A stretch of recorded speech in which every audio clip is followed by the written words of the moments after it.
Tumulu, spesialis paru konsultan onkologi. Beliau kita hadirkan di tempat ini untuk memberikan penyuluhan kesehatan dalam rangka memperingati Hari Kanker Sedunia yang diperingati serentak seluruh Indonesia. Jadi hari ini di jam yang sama ini seluruh rumah sakit di seluruh Indonesia sama-sama melakukan kegiatan ini.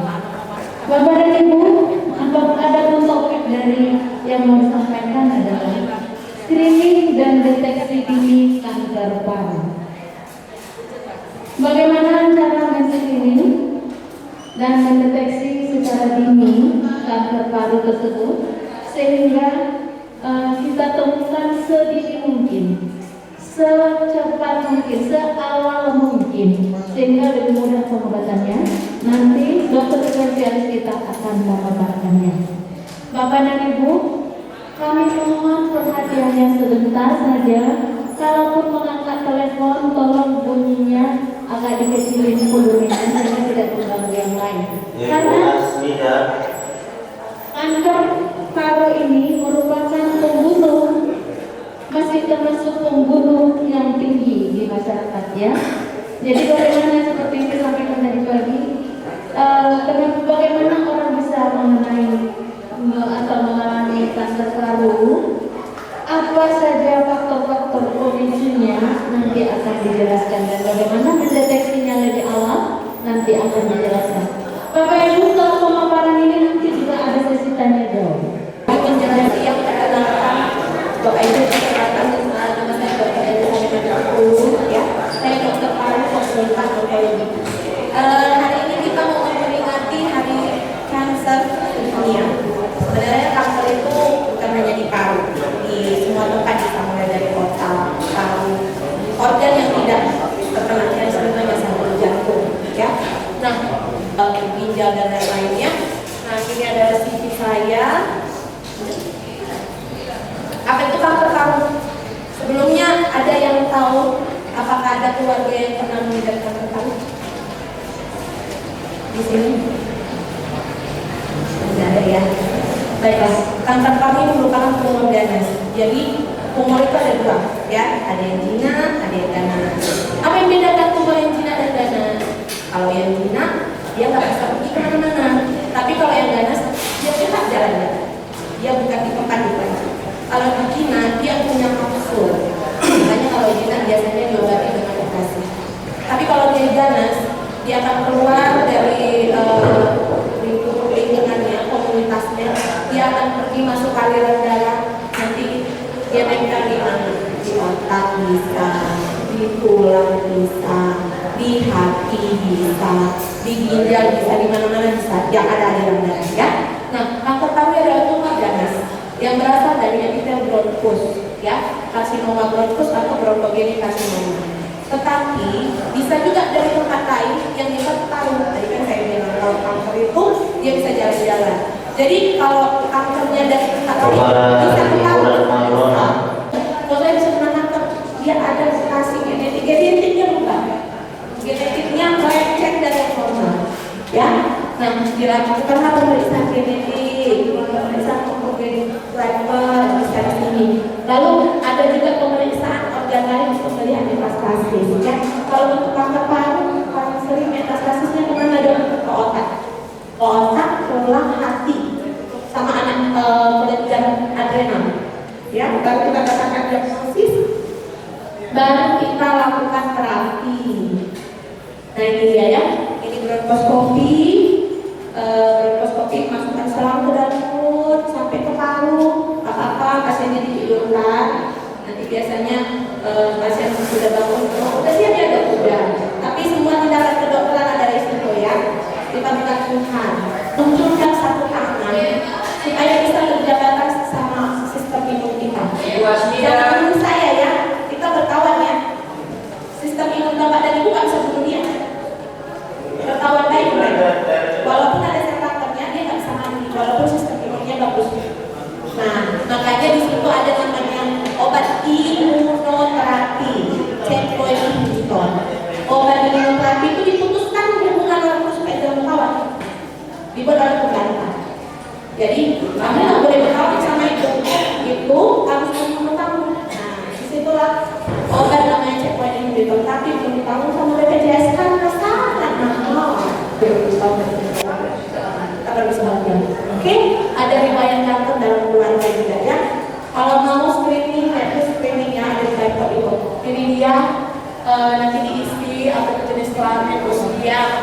diagnosis penderita kanker. Nanti di kantor itu ada chart untuk mengisi pertanyaan-pertanyaan ini. Nanti akan ada skor. Kalau skornya di bawah sampai nomor 11 itu resiko ringan. Skor di bawah sampai 16 resiko sedang. Resiko berat itu 17 sampai 29 ya. Kalau ada kita juga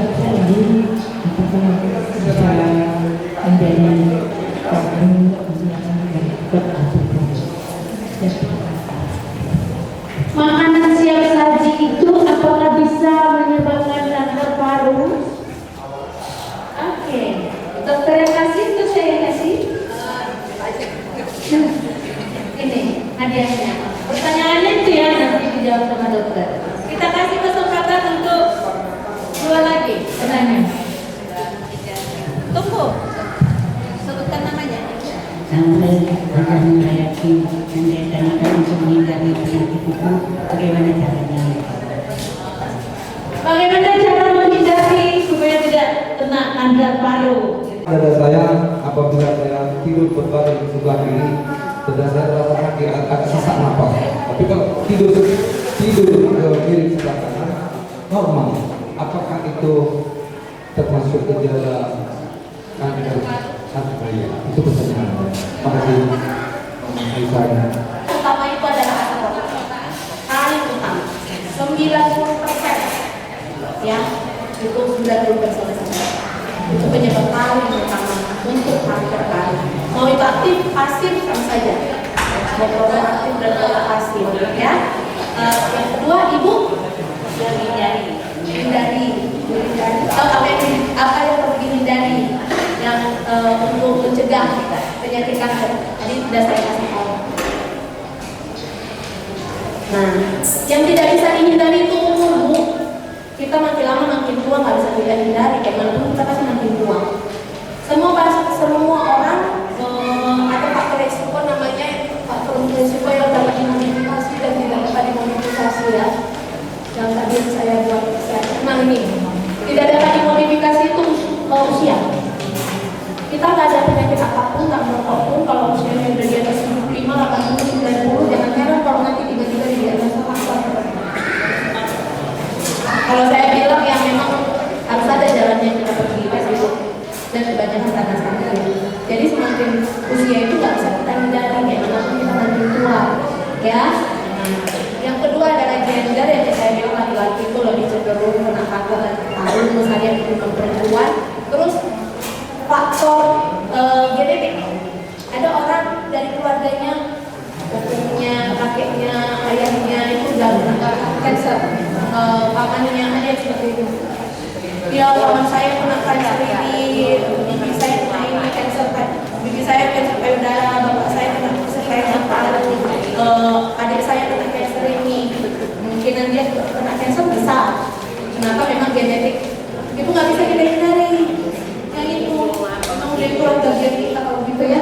Ya kalau misalnya dapat dihindari, yang dapat dikontrol, itu dia tadi merokok, paparan debu dan asap baik indoor maupun outdoor, bakar sampah, jangan rajikan bakar sampah ya, dibuang aja di sampahnya atau dijadikan kompos gitu. Karena asapnya itu sangat berbahaya. Bakar bagus, ya. Memang maksud keuntungan bagus, tapi kita mengorbankan kesehatan kita. Bukan sekarang dapatnya, nanti udah tua. Dapatnya nanti udah usianya ya. Jadi polusi itu kita jaga kebersihan udara, usahakan. Jadi kita harus sadar sendiri dulu dari kita yang buat kita sehat, ya kan? Kita juga yang buat kita sakit. Kalau kita nggak aware, ya kita cenderung lebih cepat sakit. Itu untuk pencegahannya sama yang tadi. Nah, kesehatan rutin, jangan merokok, rutin olahraga, dia seimbang. Pokoknya jangan hanya nasi aja, gula isi. Harus ada lauknya, protein, harus ada vitamin. Vitamin juga karena sekarang banyak ya penelitian yang terbaru, mikronuklein itu mempengaruhi suatu penyakit. Sekarang ini tiap hari dengar vitamin B, vitamin C. Berdasarkan penelitian yang memang pasien-pasien CA itu kalau diperiksa pada vitamin C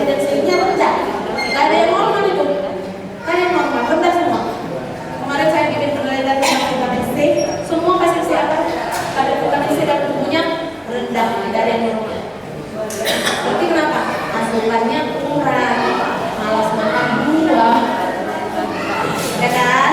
Mungkin makannya cepat saja yang enak-enak, enak di mulut, gak enak di badan.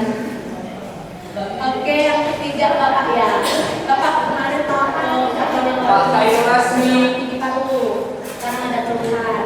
Nah, kalau tadi itu gejala paru atau enggak, gejala yang nyeri dada, susah itu termasuk salah satu gejala tumor paru. Tapi gejala penyakit paru kan mirip semua, mau TB, mau tumor, mau PPO sama mirip-mirip. Untuk mengetahui harus diperiksa. Bapak mesti foto dulu, periksa darah. Karena TB itu kan bisa relaks itu kembali. Makanya kalau pasien TB itu harusnya kontak erat yang satu rumah harus dicek. Nanti kalau kita suruh cek satu rumah udah pada keberatan, aku nggak kena kok. Ya kalau pingpong, kalau pingpong pak. Kemudian siapa lagi? Orang guru-guru pabrik, ya, guru-guru pabrik karena terpapar oleh polusi udara. Terus guru-guru bangunan, tadi dokter sebutkan asbestosis, ya, guru bangunan, guru pabrik yang memproduksi asbes juga, yang angkut-angkut semen juga bisa, ya. Jadi banyak orang yang suka ada bakar-bakar. Ya, kita foto